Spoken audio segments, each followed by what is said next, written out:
Listen, my shirt needs to be, I need a hot iron. Good afternoon, everybody. Let me start with the pin.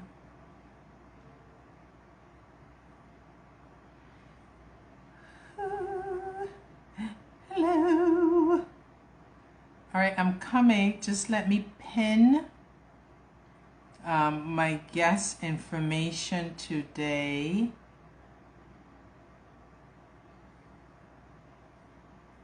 Post.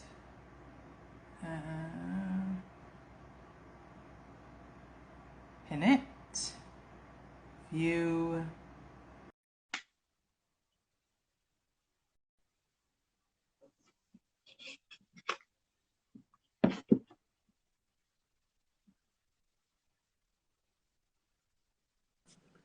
There I am. Hi. Hi. How are you? I'm good. It took me a second to get in there. I think because I actually got a new iPhone yesterday, and so it was the first time I know, so exciting. And it's the first time it connected, so it was asking for all sorts of access and permissions. So Oh, okay. I got you. your earrings are How's your amazing. weekend doing so far? Just like your Huh? earrings are amazing. Oh, a friend of mine, she makes these. I'll send you her info. She might join us later. Her name is actually Simone Arthur. No way. It gets worse. So, listen, my audience has heard this conversation like a Tell me. zillion times. So, her name is Simone Arthur. My birthday is January 7th. Her birthday is January 5th. Her brother's name is Kevin. My brother's name is Kevin. Her brother's name is Jason. My cousin's name is Jason. Her father's name is Hayden, and my father's name is Hayden. Oh my gosh. And she's from Trinidad, and I'm from Barbados. What? So yeah, so Facebook is who actually put us, because we had mutual friends. She's here in New York as well. And anytime they were tagging like pictures and stuff, they will tag me and Patty me. And I was like, I wasn't at this party. Why this is before Facebook had the picture attached to the name? Oh. And I was like, why am I being so? I was like, is there another Simone Arthur? And everybody was confused until they realized, yes, there are two of you. And then we sat down, we start comparing things, and it has been crazy ever since. She'll probably come on sooner or later. Oh my gosh. Yeah. That's crazy. But I'll send you her info. Yes. Yeah, I'm a big fan of these. Yeah, but you know, I think one has to have a slightly longer neck to carry those off. I'd have to see if I could carry those off. But Oh I'll no, buy a you're pair good. because they're amazing. Yeah, yeah, I love them. They're my favorite pair from her. Actually, she has another pair. They're copper hoops, and she named them after me because I told her she needs to make copper earrings. Oh, And she named that line because one of my nicknames is Suka. is it? So she called it Suka Copper or something. I love it. Yeah, thanks for joining me today. I know I was Thank on you. your end on Friday. Yes, that was fun. I love that. Yeah, I had a good time too. So now it's my turn. Dun, dun, And I just want dun. to welcome everyone who's joining us. I just saw my friend Michelle from Barbados. She stepped in, and I'm glad she's here because we're always having conversations about mental health. And I was talking about your organization on Facebook, and another Michelle asked, well, why is it that the focus is on Black and Brown women? And this was somebody based in Barbados too, so I had to explain to them, some of the struggles that we go through here with our healthcare system and being marginalized. And so it is important that this work is done where we're just focused on us, Yeah, right? Because we need that energy. yeah. I want to welcome Wilma to Readings by Simone. Today we're going to talk about mental health and wellness for women of color. Um, Wilma has started this amazing organization focused on mental health for women of color, and we're going to talk a little bit more about that later on. But I want to focus on you first and your journey in getting to this space and doing this type of work and what brought you here. You were hospitalized I was. From severe depression. What led to that hospitalization? What was going So when I tell this story, I want to do it. I want to be as authentic as I can. I always am, but I also want to be respectful of other folks that were involved in that time because they're not here to give their side of the story. So I tend to speak a little bit more generally about what got me there, but I think people can kind of like get the gist of what happened. But generally speaking, I had remarried in 2007. I'd been divorced for about 4 or 5 years, and my wonderful husband. But when you have blended families, it can be challenging. Sometimes it's great, sometimes it's not. And ours was challenging on a lot of different levels. And so, I always thought I could handle everything. I was that person. I was the person, I saw myself as the person that could, always pick myself up by the bootstraps, always a positive person. But then,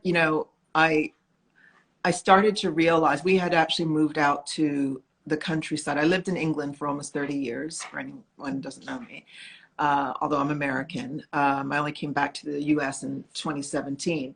So we left London and moved out to the countryside. So this was quite rural. So it wasn't like, there wasn't like a place to kind of go and hang or meet lots of people or any of that kind of thing.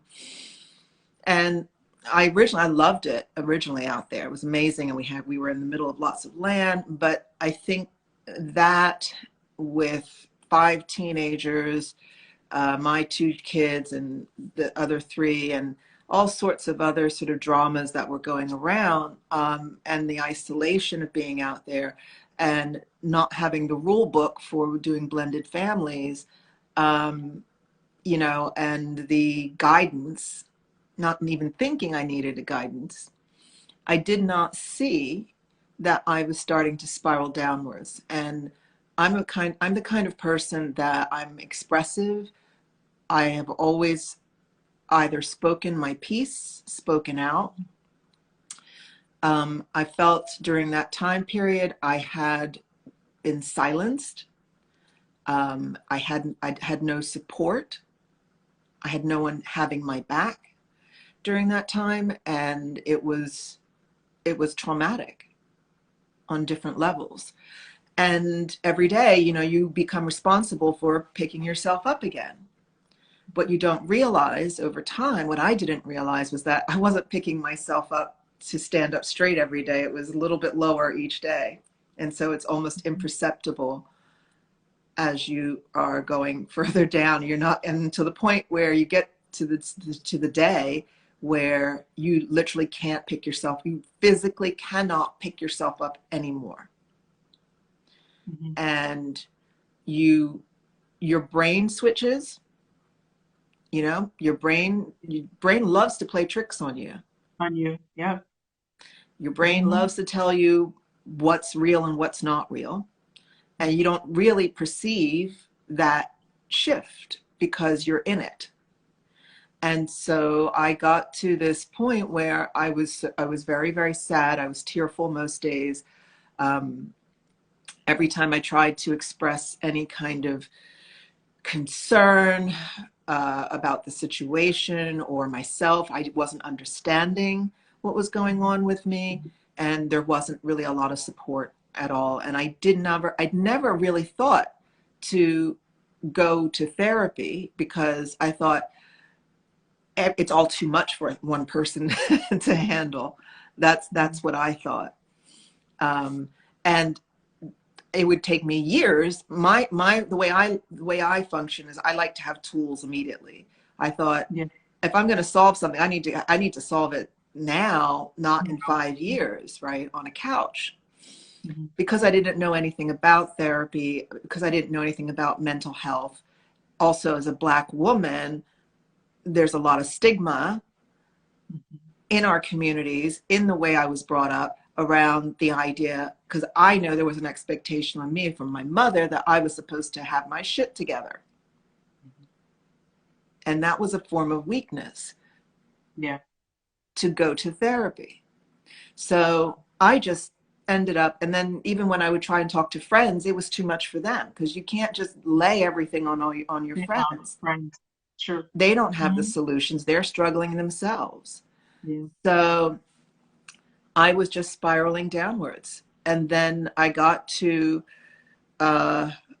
this point, and I can share a little bit more detail from this point with my husband, where I didn't know, I just couldn't figure out what was going on and why I was so sad. I thought maybe I'd made a mistake with the marriage, and maybe I needed to do a separation, and because I didn't know what else to do. And I loved this man, but I was drowning. And so I remember I had my kids with me. It was must have been around the new year, 2010, I want to say. It was the year of the Haitian earthquake that I remember, in the year that Alexander McQueen. Yeah. That's 2010 to 2011, somewhere around there. Yeah. And I said, I think, we should separate, because I can't seem to, nothing's working, it seems. It just feels like I'm just spinning around, and that was upsetting. And then I said, look, I just need to go down to London. And I took my kids with me, and I checked into a Holiday Inn room or a hotel like that with my kids. And I literally couldn't get out of bed after that. I cried all night, didn't sleep, woke up crying, didn't have any idea of what to do. The only thing that came to me, I had just started seeing a therapist in that month. So, but I didn't even think to call my therapist in this moment. The only person I could call was one of my dearest friends, a guy named Russell. Him and his husband used to help us out in the place where we lived. And I just said, Russell, I can't get out of bed. And he's just one of these people that just gets it. You don't have to explain very much to him. And he somehow, I have still to this day, I must ask him, he found my therapist. He didn't know her name. He didn't know her number. And she was on holiday in Greece. And this was in the early January. It's like literally just like January 2nd or 3rd. And he finds her, and she tells him, get her to the Capio. So I didn't even know what the Capio was at this point, by the way. So he gets one of my friends in London, because he wasn't in London at this point, he was out in the countryside. He says, can you go over to this hotel and go get Wilma's kids? I've called the grandmother. She's going to take the kids. They got the kids. My kids were teenagers by this point, so they could take the train by themselves. And they were worried and scared, and my friend comes over, gets them off, then she sits with me, and I'm just crying. I barely speak. I'm unintelligible. I'm crying so much. And she says, well, I was told I should take you to this place called the Capio. And I was like, okay. Because at this point, I can't make any more decisions. Yeah. I mean, I can't make any, I can't move. I can't think, nothing. So whatever anyone says at that point, okay. So we get in a taxi and we go over to the Capio. It's the Capio Nightingale Hospital in London, and it's a psychiatric hospital. And I walk in, and they take me to the room, and everyone's really lovely and nice and gentle. And I sit down on the side of the bed, and a male nurse comes in, and he asks me, do I feel safe? And I said, well, in my mind, I'm going, well, it looks like the same room I just left, like a Holiday Inn room. Why would I not feel safe? In my head, I'm saying this. And then it dawned on me right after that, that, oh my God, this feels incredibly safe. Like I could live here forever because it feels so safe. That must mean that my life has been really, really unsafe.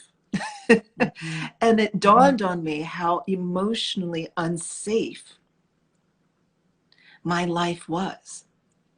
That was the first realization. There were three.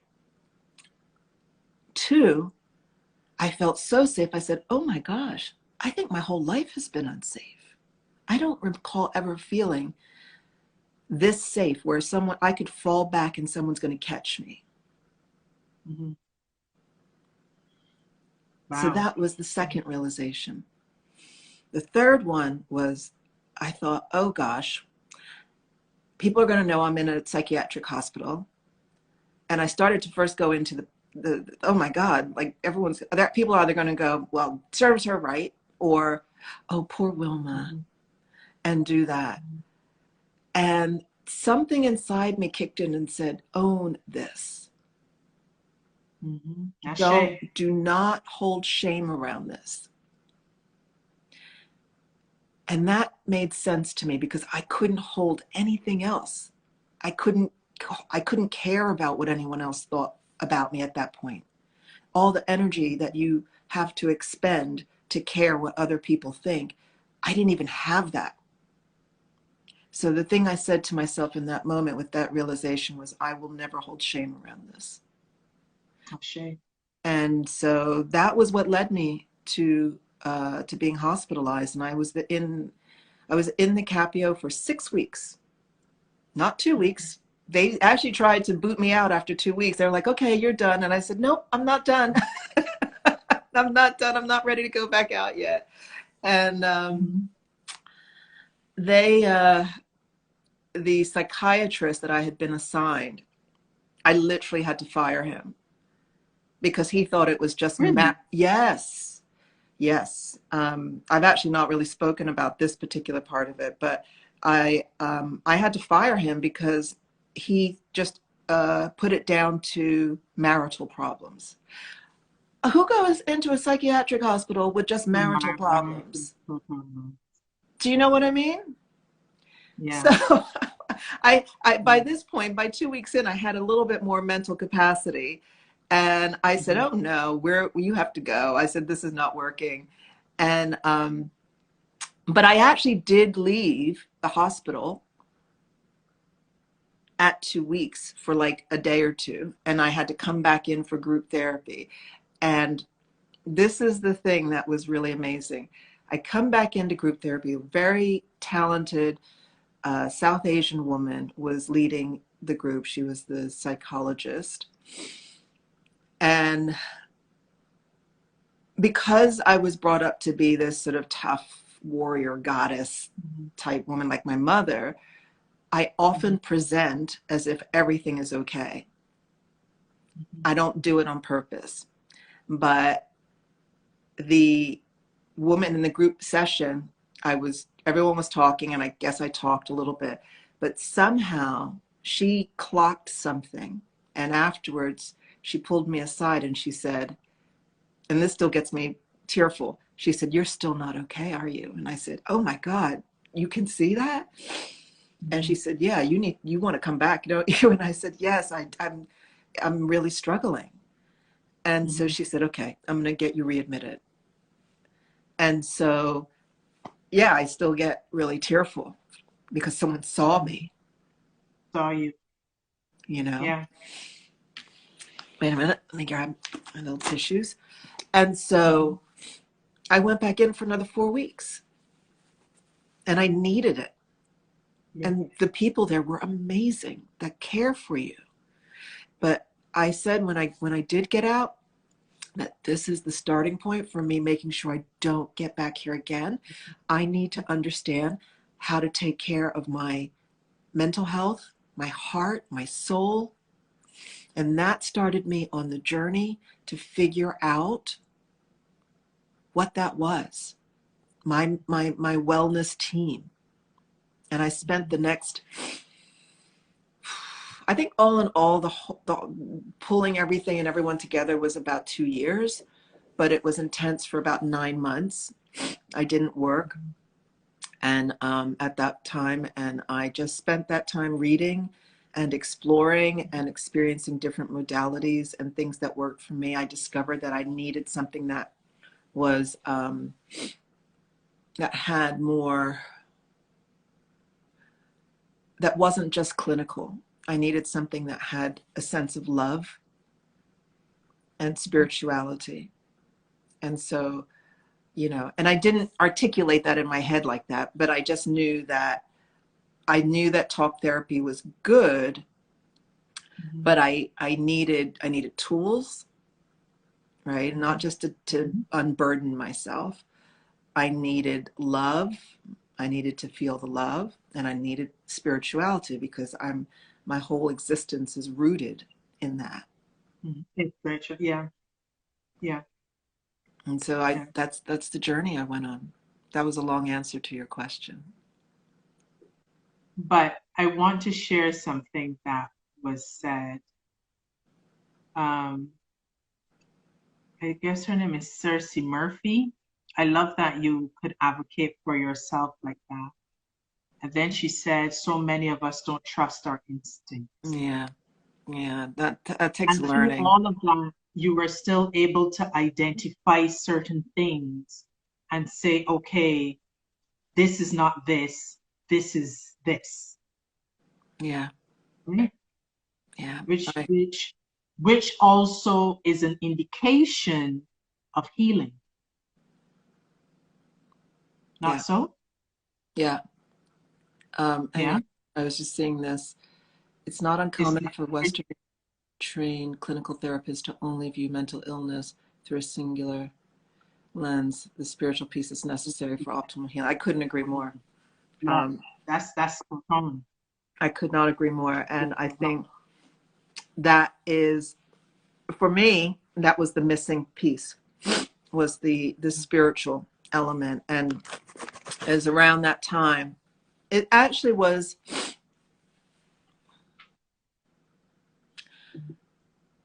a few friends had some who are also very spiritual, a few of my British friends.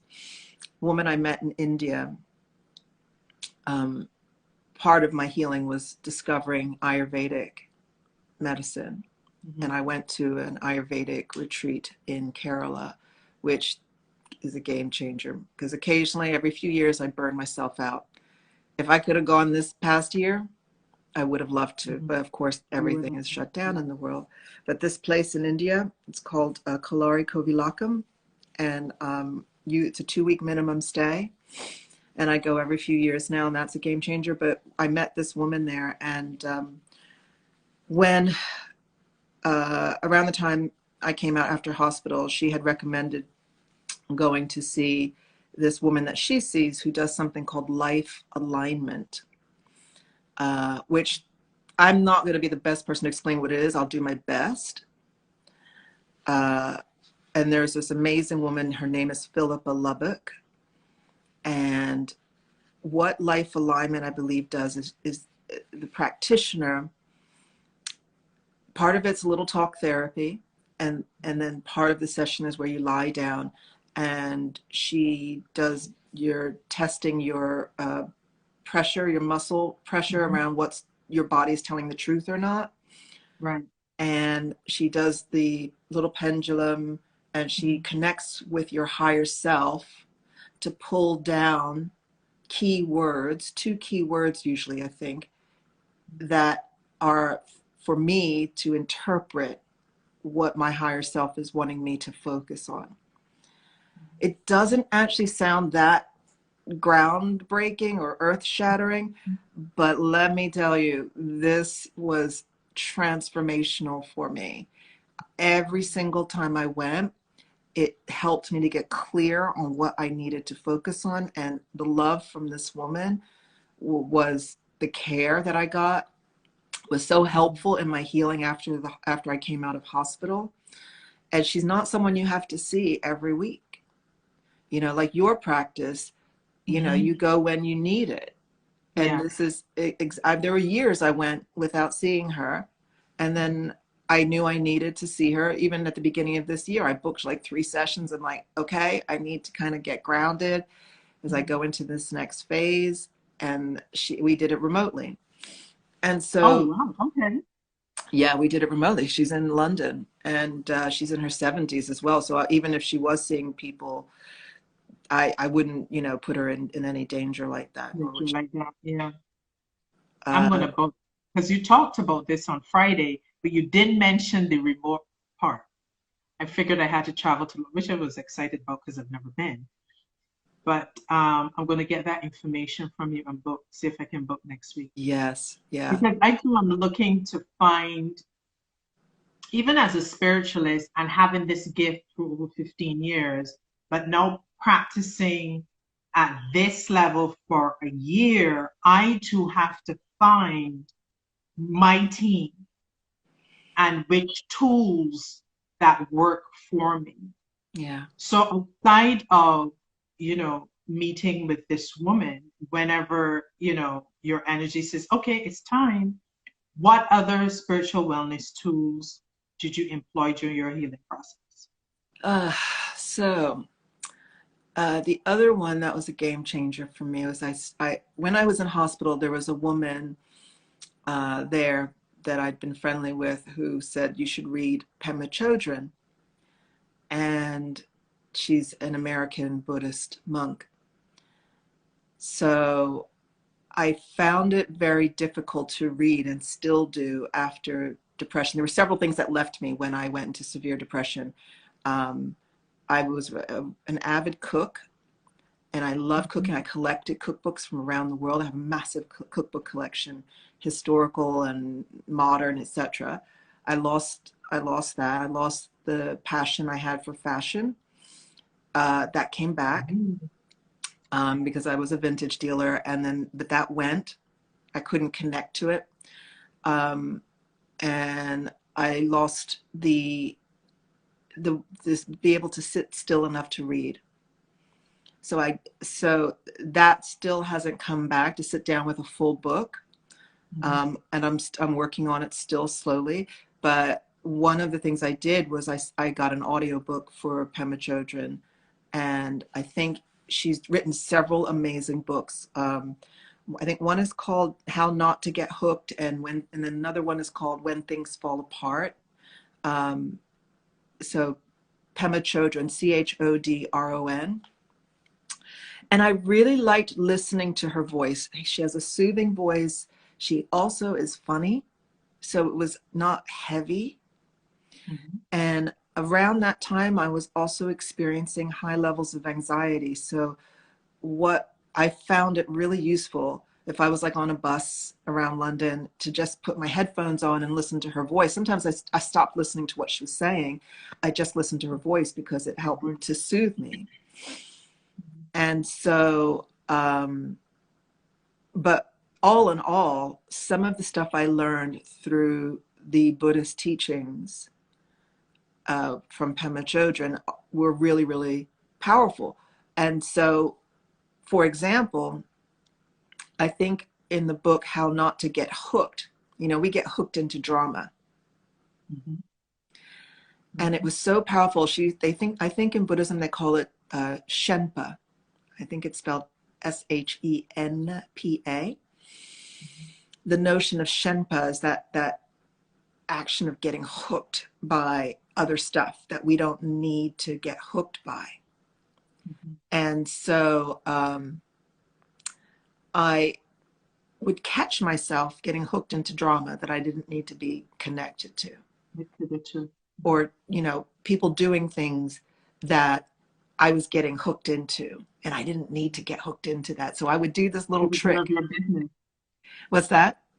It was none of your business. But sometimes, even when it is your business, you still don't Mhm. need to get hooked in by it, because it's like, you're Yeah. like a fish, and they reel you in, and then You the win. drama ensues, you know. And Mhm. so I would have this little trick when I could interrupt that process of when I would get hooked, and I would say in mind when that came up. Somebody said something, or one of the kids didn't clean up after themselves, and then that would be like the thing that hooked me, that started an argument. And so I would go, Shempa, Shempa, Shempa in my head. As soon as I saw the moment, now I'd be in my head going, Shempa, Shempa, Shempa. And it was so silly. It would make me laugh to myself, but it would also interrupt that bit so I didn't get hooked into the drama. And I just kept practicing that. So that was one of the things. But in that journey, and especially in the first year after I came out of hospital, like I said before, I love tools. And for me, too many teachings, because there's so many different teachings around the world. There's so many different lessons we have to learn, and that's all overwhelming in and of itself. So I was like, I need just 3 things. I need 3 things that I can just kind of use to have a better life. And I came after spending this year of reading lots of things, delving into Buddhism, which is one of the things that really helped me because I like the philosophy of it. I came up with 3 things that were undermining me in my life. My expectations. My expectations of other people were so much, it was screwing me up. I had expectations of everyone. Why didn't my friend do this? Why did my kids do this? He didn't have my back. He should have had my back. And why are they? And I was always outraged in my head because of all the things that people weren't doing that I expected them to do. And that was always undermining me. And when I realized I don't need to have expectations of most people in and around me, or even in the world. And so, but I thought I have to have some expectations. So let me figure out what expectations I need to have. And I whittled it down to people I have contracts with. So I have contracts with 2 sets of people: my employees, people I employ, because we have a physical contract, and my husband, because we have a contract and a physical contract. So I have expectations of my husband. I don't have a contract with my children. I have a contract with myself. I thought that would have been one of them. No, this is the thing. I have a contract with myself on how I'm going to turn up as a mother, but me having expectations of them was also messing me up. And me having expectations of my stepchildren and other people was messing me up. So that was number 1. I said, okay, I don't have contracts with my friends. And I realized, oh my God, we're friends until something happens and we fall out. Something happened.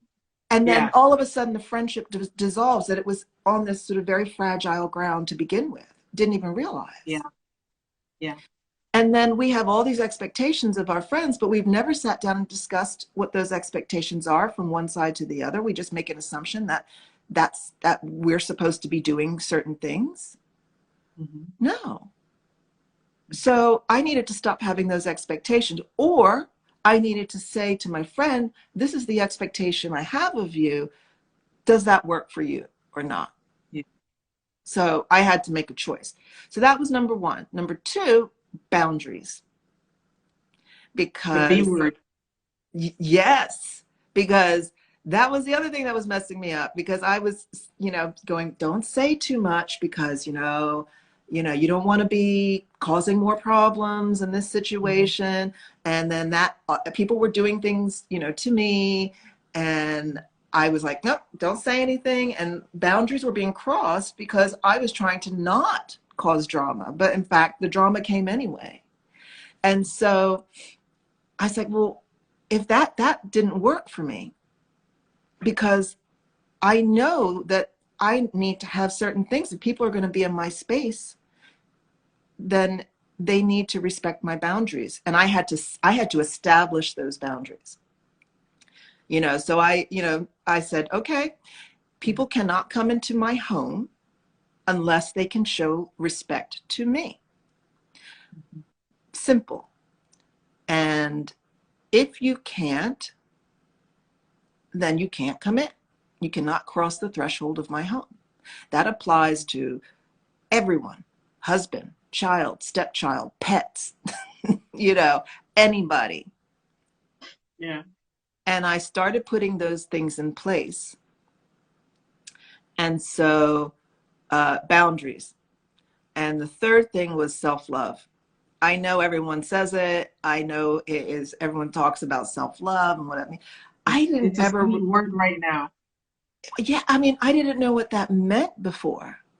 And it wasn't until I came out of hospital that I started to explore how to love myself, right? And that can take many different forms. But the beginning for me was just learning how not to beat myself up in my head. And learning through Buddhism about, you know, this sort of loving compassion starts with yourself, like being gentle with yourself. Like, Yeah, give yourself grace. yeah, giving yourself grace.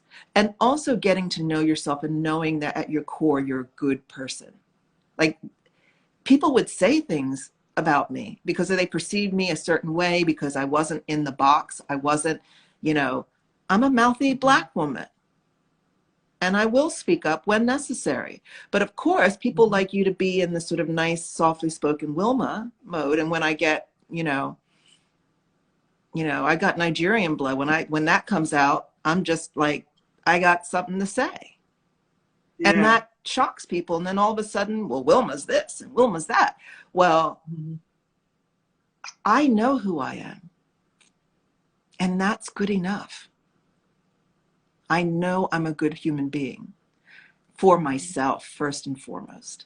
And learning how to do that takes doing that every day, the mantras, the meditation, the interruption of the thought process, the Shempa, Shempa, Shempa tools. So those are my three things that I focused on. And I kid you not, when I practiced those three things ruthlessly, my life changed. I looked back a year later, maybe like a year and a half after coming out of hospital and practicing those things. It took me about 9 to 10 months to figure out the three things. And then a year after that, I looked back and my life had transformed and everybody fell into line. Yeah. Or they got out of my life. Is the piece of standing in your truth, right? Yeah. And recognizing what you will tolerate and what you won't tolerate anymore. And within my own journey, my first thing I had to deal with was accepting my spirituality and being public with it. Yeah. And with my gift. And then not being focused on what others would think, and others being my family. That's my biggest push and pull in my life right now, along with one other person. But that's another story. But my family is the push and pull of it all, because for the last year and change, it's just been me figuring this out, with another person just, holding space for me. And that gets a bit sticky at times. But I like your three things. And boundaries. And the boundaries is so important. Boundaries. Yeah, it's key. Because when I even shift to doing this, the university ancestors, they just start doing stuff when you don't get it. They're just like, all right, so Simone, at this stage, let me just start the ball rolling. And folks just started leaving me. My friends just walked away. Some of them I don't even speak to anymore.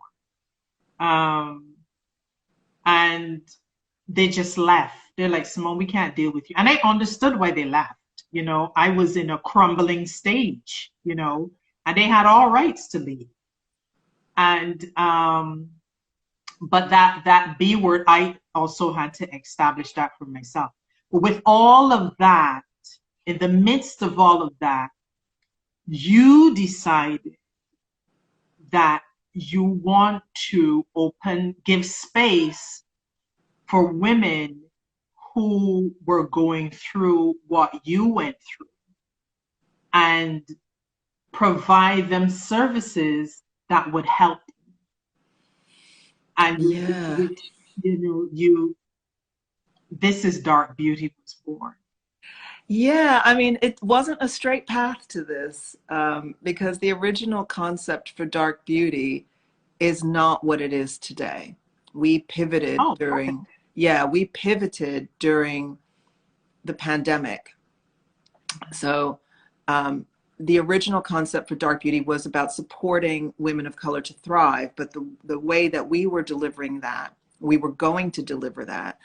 And I spent 2 years researching the market, um, looking at where were some of the issues. And one of the things that I outlined was that there's this sort of this massive disconnect between consumer brands and women of color. Consumer brands often market to women of color poorly. They assume we're a monolith and we're all the same. And they think that they've ticked off the box by putting a couple of Black girls or just women of color on their Instagram feed, and then they're diverse. But when I started talking to They've done brands, the work. Yeah. yeah, and Mhm. I talk to a lot of brands, and when you actually get in and talk to the teams that are responsible for marketing, you very quickly discover that they're a little bit afraid of us, not a little bit, a lot. And they don't do the work to understand us, and they rely on old antiquated ways of like surveys and focus groups and everything, which doesn't really kind of get you in to understand the community and the diversity of our community. And I also wanted to, so what I wanted to do is have a community-based platform where you as a woman of color could come and find your tribe, right? Find the things that, like, I like skiing, right? I would like to find the other Black women who ski in a community, but I also like knitting. So I'd like to be part of that tribe, and I'd like to have that all on one platform. And, but then we would also then invite brands to come in and pay for the privilege to sit within these communities and not only learn, right, but do something actively to support that community apart from trying to sell your product, right? So, like, for example, let's say there's a travel tribe, and the tribe talks amongst itself to about traveling, where they're going to go to, or people who come in who never traveled before, might not have a passport but dream of going to Europe one day. So let's say we work with a luggage brand who could say, okay, we would like to, they pay for the privilege to come and sit within that community, but also we say you have to do something to support that community, right? So some of that money that they pay would go to that tribe. And then also they would do something. So for example, they might say, we're going to start a bursary, or we're going to start a scholarship to fund women of color traveling abroad. We're going to help them get their first passport. We're going to help them develop their first itinerary. And, if you're eligible, we'll pay for your first trip abroad. And so like that way they're benefiting the community. The community develops like a really close relationship with them, and then they're not trying to just sell their product to them. And our community then, because for Black women alone, just when I speak about just Black women, not all women of color, but Black women in America are the most brand loyal women in America. And so, and brands don't know how to tap into that. So that was going to be the original concept, which we, in late 2019, we just launched our Instagram and a blog, content blog. And we were going to develop that and then launch the platform maybe like 6 to 9 months later. But then a few months after we launched, COVID hit. And so nobody cared about consumer brands anymore. And then last March, we were just kind of figuring out like what kind of content to share that was going to be helpful to our community. And it was around that time, I dare say that it might have been exactly a year ago, almost to the day today, that I woke up in a panic. No, panic's the wrong word. I woke up with high levels of anxiety. And what I've learned over the years around my anxiety, I don't have a lot of anxiety, but when it does come to me, that says my higher self is trying to speak to me. Right. Okay. So I tend to kind of go, okay, what is my, instead of going, oh my God, I'm anxious and what's wrong? I go, oh, okay, that's their way of knocking on the door to tell me to pay attention. So I go in the shower where I have my best ideas and Water. water. And so that was when I got the message to give away free therapy. That was it. It just said, you need to give away. Because what was coming to me that morning was no one at that time last year was talking about the impact of COVID on Black and Brown communities, right? Mm-hmm. But I knew that that's what was going to happen because we already knew that it was affecting underlying conditions. And I thought, oh my God, the mental health fallout's going to be huge. Huge. And no one is talking about that either. So Yes. so it came down, it said, give away free therapy. And I was like, how do you do that? And, you know, I got on the phone with my co-founder at the time and she's like, how do we do that? I said, I don't know, but we'll figure it out. And that's when, just around that time is when Shara, who, you know, is my number two. Sorry, I'm just going to, somehow this always pulls down. She joined, Columbia grad student. And I said, right, you and I are going to figure out how we're going to give away free therapy.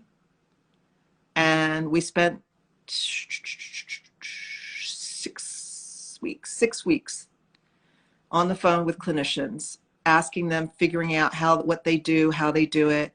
And we very quickly learned that many clinicians give away at least 20 hours a year pro bono. So I said, would you give me 10 of those hours to put into a pot of therapy hours? And everyone said yes. And then I asked my developers if they could build an addition onto my website. And they did that. And they said, we'll do it for free. And on May the 15th, we launched Dark Beauty Healing. We had a few hundred hours of free therapy. And we had a little bit of support from some high profile people online. And soon after that was when George Floyd was murdered. And when George Floyd was murdered, we had more therapists donating hours. So by the time July hit, we had raised over 2,000 hours of free therapy in America. And we now cover 60% of America, and we have 120 clinicians, mostly Black clinicians, in our network. And so that's how that started. And it made sense. It was like, this feels like I'm now in my purpose. But it wasn't the original idea. So there. It manifested at the time it needed to. It clearly. It really manifested at the time that it needed to. You kind of answered my question about what was the response like from the mental health practitioners, in that everybody just came on board and start working with you. What has been the response like from the women from our community? Oh, so we are not HIPAA compliant. When we started this, we didn't want to deal with data because we you know, this was just meant to be like we wanted to get therapy out there quickly with the least amount of hurdles. Yeah. So when we built our directory on our website, it's a directory. So you come on and you find your state, and then you'll see listed in the directory the clinicians who have allocated hours to give away. And so we don't get a lot of feedback. I do get some. We get people DMing us saying, we've used Dark Beauty, it has saved me. I'd never done therapy before. Like, we're not even saying to folks, oh, you have to not be able to afford therapy to use us. You could afford therapy, but may never have done it. And we like to trust people are not abusing it and just trying to get free therapy for free therapy. But you may say, well, I've never tried it before. It's not really accepted. We want to like get rid of the stigma. So yeah, I'm not concerned about, like, there's no means-based test, you know, to determine whether you can afford it or not. This is just trying to help our community, and you decide if this is something that will work for you. We don't give away free therapy forever. You get at least probably 5 sessions, and I think maximum 10.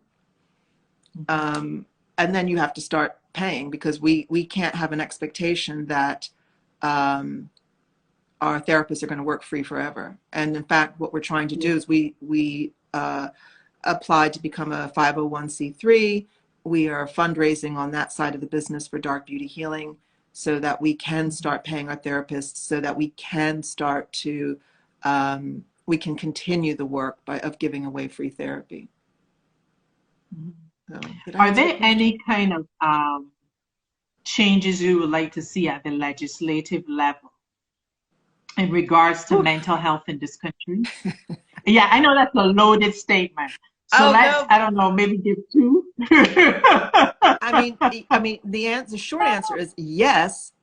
The slightly longer answer is, you know, having lived in the UK for close to 30 years and having free healthcare, you know, is amazing. It's not perfect, but it's amazing. Like the place where I was hospitalized, I did pay for that with I did have private healthcare insurance at the time, and so my stay there was covered by that.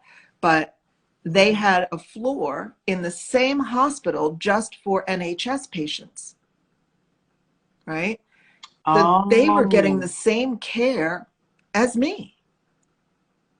Right.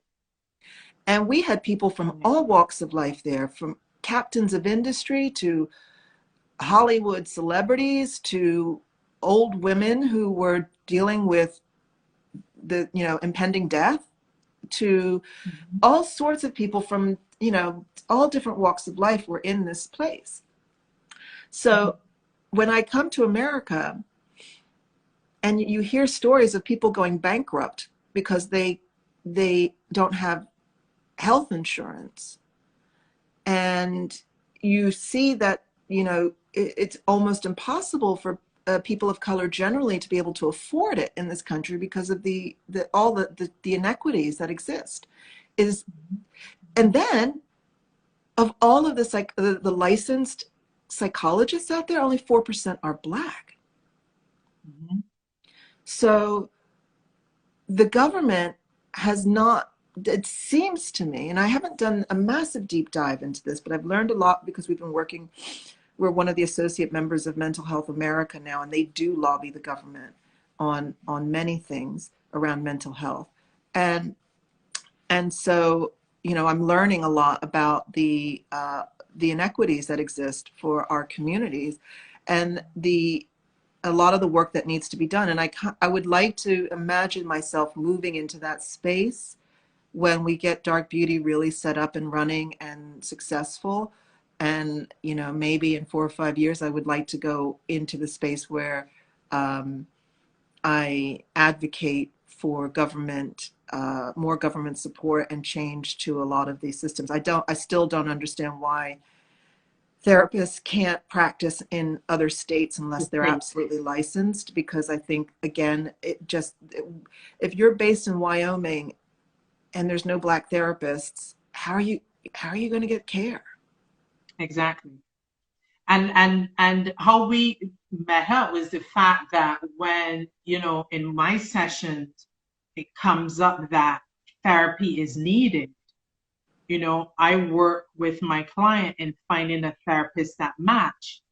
And one of the things the clients request is, Simone, I need someone who understands our culture. You know, a therapist who understands the plight of a Black man or the plight of a Black woman.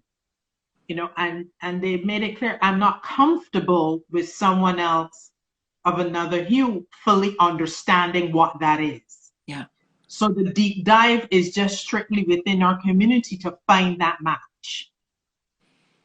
Yeah. And I that was something I thought about too, especially now with the pandemic, where nobody can actually go in and sit in their therapist's office. Exactly. Everything is remotely now. So, and people are moving. You know, people are moving. And people are exactly. So exactly. How do you then go and see a therapist? Right. So you're no longer working in an office in New York. You decide to go back where you come from. Were you going to break up your happy home with your therapist? Yeah. So listen, this pandemic has just put a lot of things, in our face to say, hey, this is where you're failing, this is where you're failing, and it's forcing us to have discussions that we didn't want to have before. And here is one simple one, like, yeah, therapists should be able to practice whichever state they're in. We're in any other state except where they resign. Yeah. So I hope and pray that that is something that will be removed, and we can move forward in another direction. What are some of the projects that you're working on now with Dark Beauty Healing? Can I answer this Sure. lady's question? Oh, Is I it missed someone. Sarah Sir Murphy? I hope I'm pronouncing Oh that yeah, right. about the 501c3. Yeah, so we actually are a nonprofit. We are officially we are a registered nonprofit at Dark Beauty Healing. Dark Beauty is my for-profit side of the business, but Dark Beauty Healing is our nonprofit. We so we do have a GoFundMe page, which you can find on the Dark Beauty bio. And you click on the bio, there's a link to our GoFundMe page. We're with 501c, the actual like piece of paper takes time to come through, and with COVID it takes longer, but we are actually registered as a nonprofit. We say to use GoFundMe for donations 25K and under, and if people want to make donations above 25K, then we have a fiscal sponsor that we work with that would that the money can go through, so it's tax exempt. So that's hopefully answers your question. But in terms of the project that we're working on right now, so we didn't really do anything on Dark Beauty for the whole year. We were solely focused on Dark Beauty Healing and getting the word out Mhm. about that. And it wasn't until maybe October, I just recovered from COVID with my husband, and that lingering fatigue and brain fog lasted until about November. So I took a little bit of time off of work, like a week. And it was during that time that I sort of sat and thought, like, what does Dark Beauty need to be now? Because it can't be what it was originally meant to be, which meant Yeah. that the 2 years I spent trying to get everything set up has pretty much gone out the window. But it really felt to me that this is, again, like I said, it's my purpose. And I really wanted to, I said, but where, like, the question I started with was, what were the resources and the tools and the practitioners for me as a woman of color to go and begin to put together my wellness team and start my wellness journey? And I thought, it doesn't exist. And I'm not going to go to Goop. I like Gwyneth Paltrow, but like, that's not where I'm going to go and start my journey. So Yeah. I wanted to find modalities and practitioners that I knew would get me as a woman of color. And even if they didn't get my journey and experience, were by either other practitioners of color or people who just had a lot of love for me and appreciation for the journey that I've traveled. And so I wanted to build a Dark Beauty platform that helps other women of color to find their healing team. And that could be a therapist, and it could be readings by Simone. It could be my Reiki healer. It could be my art therapy teacher, and it could be my sister circle with my friends. And so those are the things like that. I think as women of color, we need like one place to go to where I can go and find that. And what's out there right now is either it's all clinical therapy, right? Mhm. Or it's all mindfulness.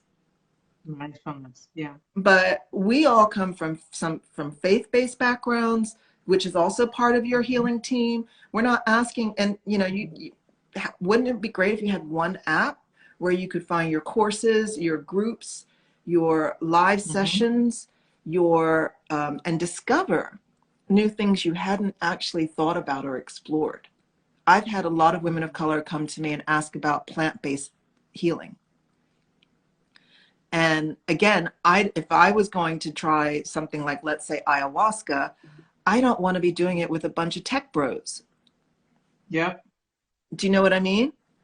Yes. So I would rather go to someone who understands, like, this is me trying to heal my generational trauma, right? And I want to go to someone that understands that and that I can trust, and that I've heard from other women of color that have either experienced it or have deep knowledge about this, that can help me make that decision, that informed decision. So that's where we're going with Dark Beauty itself. And we have a beta app launching in May to coincide with Mental Health Awareness Month.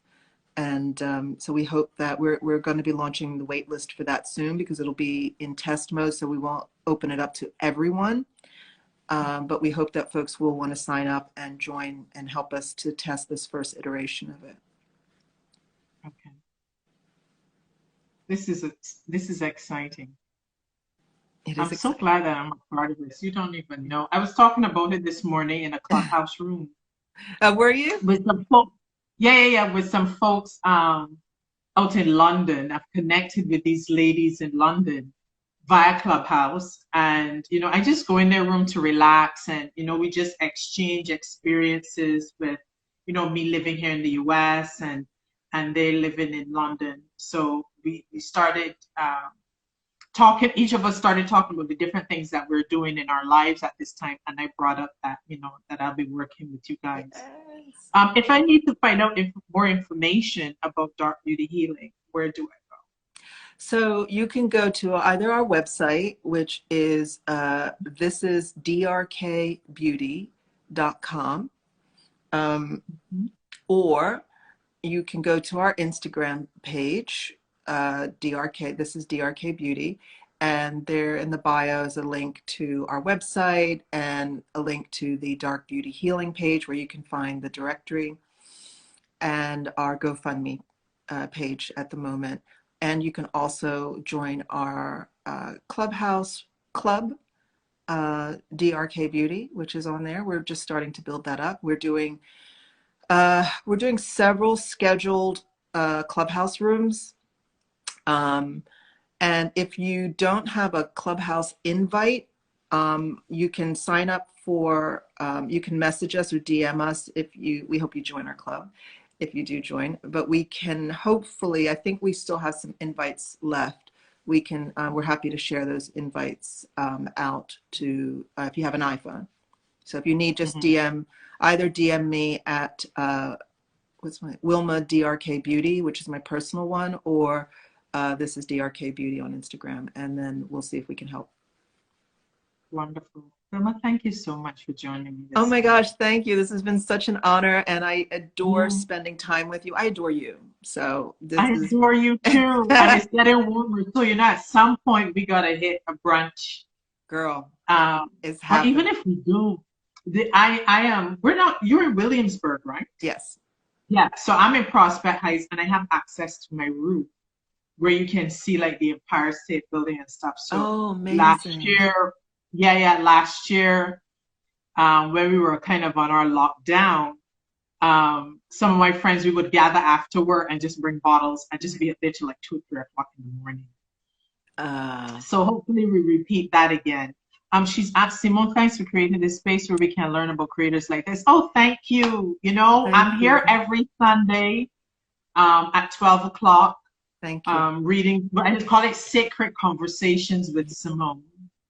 And next month, I'm changing it up a bit. I won't be interviewing anyone. I'm strictly going to be focused on giving how-to on cleaning yourself spiritually and providing protection for yourself, for your home, building your altar. So every Sunday will be something different. And then May will just come back into interviewing folks again. But Wilma, thank you for joining me this Sunday. And thank you for it has been an amazing conversation as usual. My name is Simone. I'm Readings by Simone. Please follow me here on IG. I'm also in Clubhouse. I also have a room there called Readings by Simone. Simone Arthur in Clubhouse. Readings by Simone on Twitter. Readings by Simone on TikTok. You're like all these platforms. You're like, okay, which I know, platform right? it is going so crazy with all these different things, but it's good because it allows folks to find us and for me to find them. There you So go. thanks a lot, Wilma, and we will be in touch all this week. I love you, Love and you take care. too. Have a great day. You too, All my right. love. Bye. Take care. Bye-bye.